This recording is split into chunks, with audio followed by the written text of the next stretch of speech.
Flip through it, he's going to the plaza, he's selling his tamales at his puestecito. Comic books are many things, full of stories, illustrations, and life lessons.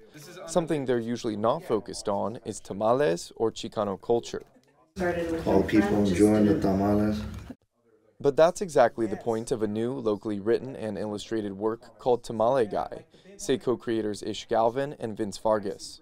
And it's kind of like your grandmother's favorite novela mixed with, a little bit of La Bamba in there, with a little bit of some horror flicks in there. You got some Friday the 13th a little bit.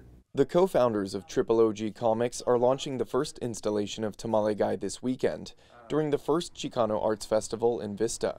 Galvin says the festival ties together perfectly with what they've created. A lot of stories come from our family. It's stories that we heard growing up from, our tios and our tias, just verbal stories. Natalie Vega is in charge of the art festival and says it's going to be everything Chicano in one place. That includes food and craft vendors, interactive art, plus along with we got hip hop and cumbia bands. Then next to it we're going to have all the lowriders parked right there. And then we're going to have live art down towards the end of the street. We're going to have vendors filling this street up. She says the festival has been years in the making, and it's bigger than just the comic. It's about pride for the community. Vega's expecting a big turnout. Tamale Guy comic was kind of the push I needed to get my vision for Chicano and Latin to be represented here in Vista. I feel like they're always forgotten. The Tamale Guy's origin story has humble and local roots in the classroom.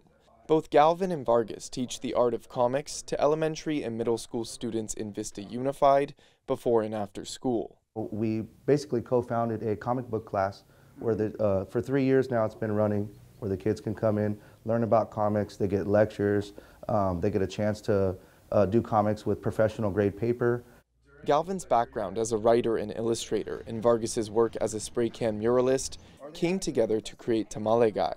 They say the comic portrays the authentic beauty and pain of modern Mexican and Chicano identity while diving into indigenous history. In Mexican music, we have corridos, which are basically outlaw ballads and stuff like that. And this is our ballad of the tamalero. Instead of a gunslinger, he's a tamale slinger, This is the first installment of Tamale Guy, with other issues planned for the future, and a Spanish language version could be on the way. The two creators say this particular comic isn't geared toward children, but they hope the pages they wrote, inked, and colored in the comic book inspires a younger generation. I always tell the kids, when they say, I'm not good at art, I go, comics is not really about art, it's about the story. You have a great story, you're gonna have a great comic.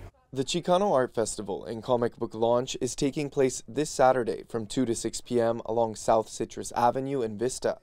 It's free for the public, and there will be both fictional and real-life tamaleros at the festival. Jacob Aere, KPBS News.